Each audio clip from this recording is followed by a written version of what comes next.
So let's talk about the Dark Aether, because this Dark Aether is something I find very, very interesting and potentially can be very important to the future of this current storyline we are getting inside Cold War. I mean, I may be going out on a ledge there and saying that, but I mean, considering the storyline is literally called the Dark Aether storyline, I think there's a good chance this Dark Aether is going to be important going forward. So that's exactly why I want to discuss it, because of really two reasons. Obviously the one I just mentioned about it being important in the future, but also this is something we could actually discuss and look at the history of this, because not many things inside the current Dark Aether storyline reach back into the previous Aether storyline, and you know, because of that, we are really learning about all of these things for the very first time, so there's not much to really theorize and talk about. But this is one of those things that has existed before the Dark Aether storyline and existed inside the Aether storyline, and because of that, I thought what I would do here is explain what we knew about it in the Aether storyline, and then of course talk about what we've learned about it inside the new Dark Aether storyline, Die Maschine. Now, what the Dark Aether is quite interesting, because it's literally mentioned on the very first, I guess, entry into the Chronorium, because it says, in the beginning, there were only the Keepers and the Aether, and that was it.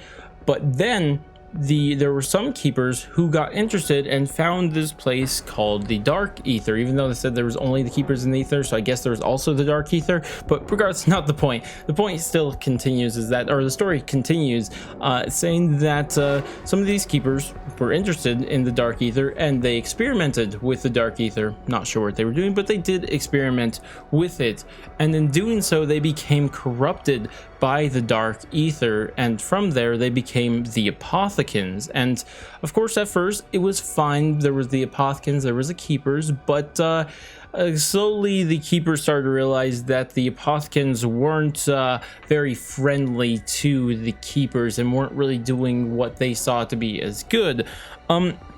And because of that, there was a war between them, and of course, as we probably know, the Keepers are the ones who came out on top, and they banished all the Apothecans to the place below creation, aka the Dark Aether, and they were trapped there for millennia, and they didn't like being trapped there, so they decided to spread the corruption of the Dark Aether outside of there, for they could escape the Dark Aether themselves. And they did this by spreading 115 throughout the universe or multiverse, and of course when they did this, 935 got their hands on it. They created time travel, zombies, multiverse, and all that stuff happened, and the entire Aether storyline happened. And we're not going into all that, so instead we're just going to skip to the end of the Aether storyline, which of course was Togdatoan, where obviously Nikolai thought the entire world was too corrupted by the Dark Aether, so he then decided to reset everything. He did the in-universe reboot, right? He deleted the entire universe and banished all that had been corrupted by the Dark Aether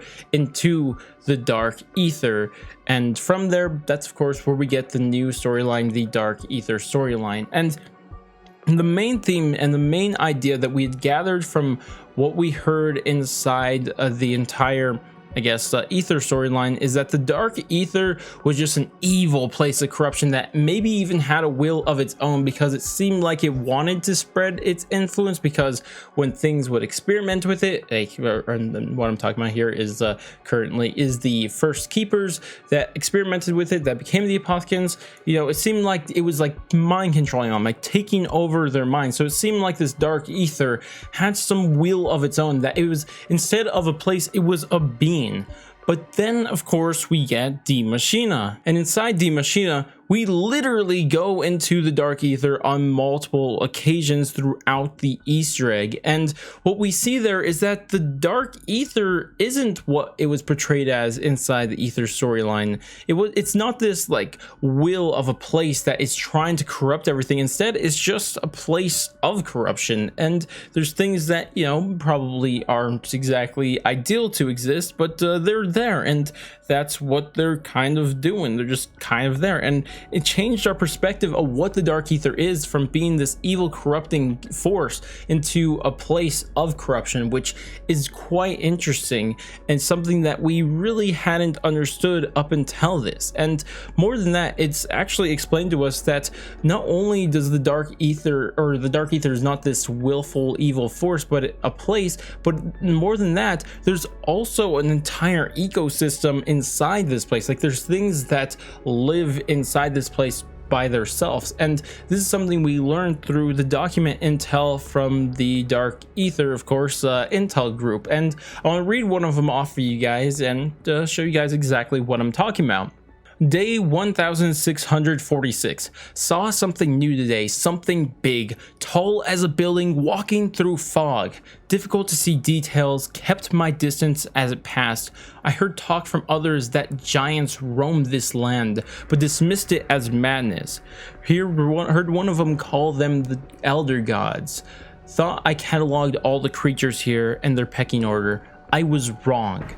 Now, I know a lot of you guys who hadn't actually seen this intel before are going to be dead set on the giant and elder god thing and think of the round 45 Easter egg, which that's totally what it's talking about, and that's interesting on its own, but it's not really the point of why I read that for you guys right there. The point why I read it is that really the last line that he says, thought I cataloged all the creatures here and their pecking order. So this literally means that there's an ecosystem of creatures that live inside the Dark Aether. Now, whether these creatures are just from the Dark Aether, or maybe they were from the original world and were sent down here and trapped down here, like by Nikolai or whoever did it, or the Keepers, or whoever may have done it, or they just accidentally ended up there, because we do know that for some reason in this not a new Dark Aether storyline, people just accidentally get trapped in the Dark Aether, which is something that didn't happen in the Aether storyline. Like, you had to be forced into the Dark Aether, which is what the Keepers and Nikolai did, and it seemed like it was a very difficult task. But nowadays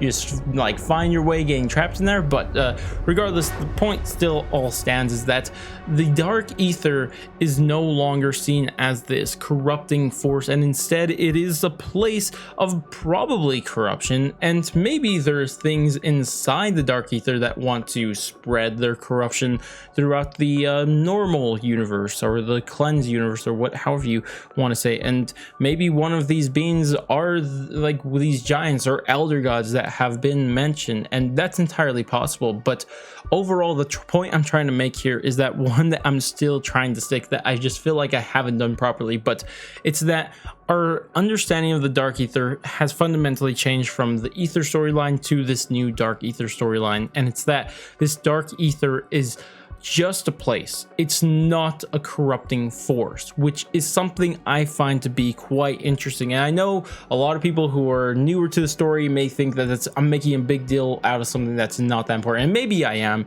but to me personally, as someone who had followed the Aether storyline through almost its entire existence, and to see like something that we thought we understood to learning that it's something very different is kind of a big deal to me, and it's the reason why I keep pointing it out. Now, of course, this Dark Aether is interesting. As I mentioned, I said like the general idea of everything we know about the Dark Aether, and that was really much the point of the video, is to just point out that the Dark Aether and what it is, and explain to you from what we've learned through the Maschine what it is, and also give a little background to it. But there's something that's been bugging me about this Dark Aether, and it's that the Dark Aether, like everything from the original Aether universe, was banished here, right? So like everything should be here, and in fact we do know that it is down here because we heard a radio from one of the audio logs that, you know, I'll just play for you guys right now.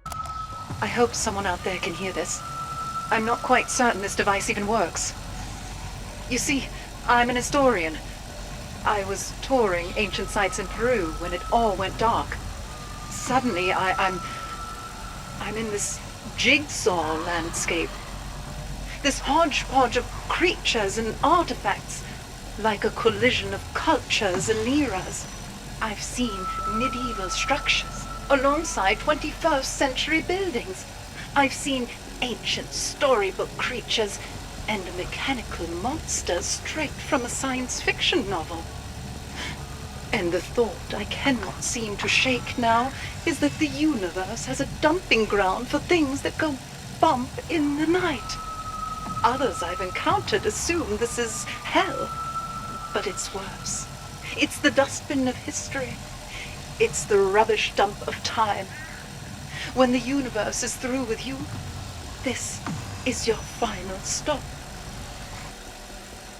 So of course, as you guys heard, she's there saying that she's mentioning that she's seen mythical creatures, mechanical things straight out of science fiction novels, which are all related, and also the castle and 21st century buildings and all that stuff. So these are relating to dragons from Garrod Crovey, or buildings from Die Rise, to Origins robots, to the whatever else she had mentioned. So we do know all this stuff is down here, but it gets me interested in what kind of place this is, because we just don't really know. Like, is this just a collection of places that are from the real world except somehow in the Dark Aether? Because as we see in Die Maschine, like, it's pretty much the exact same map except in the Dark Aether. So what's going on there? But then there's things that we know were sent to the Dark Aether from the original timeline, and they're there. So what's going on here? And this is what's really confusing about the Dark Aether, is like, yeah, it's a place. We've discovered that through Die Maschine and the new storyline, but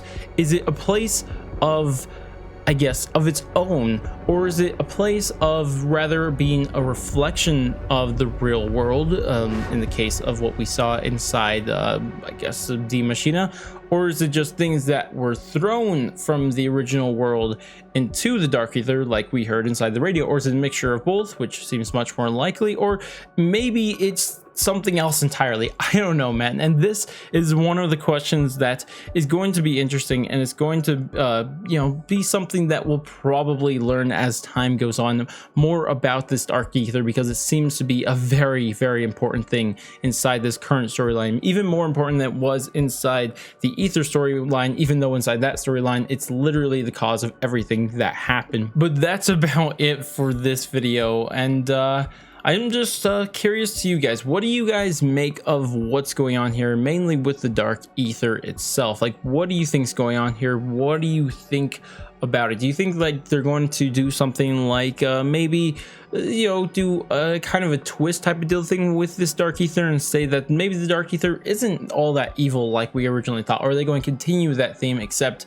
you know, just further explain it or something like that? I'd love to hear what you guys think about how Treyarch is going to be handling this story going forward, because I'm quite interested inside this Dark Aether, and to be honest, besides Samantha Maxis, it is the only other thing that is grabbing my interest into the storyline. Literally everything else has been you know, okay. But regardless, that's about it for this video. If you guys did enjoy this video and you want to see more content like this in the future, then definitely do all that normal YouTube stuff, like, subscribe, bell, share, and all that great stuff. But I'm going to go, and I'll catch you guys in my next stream, video, or whatever the heck it may be, and laters, guys.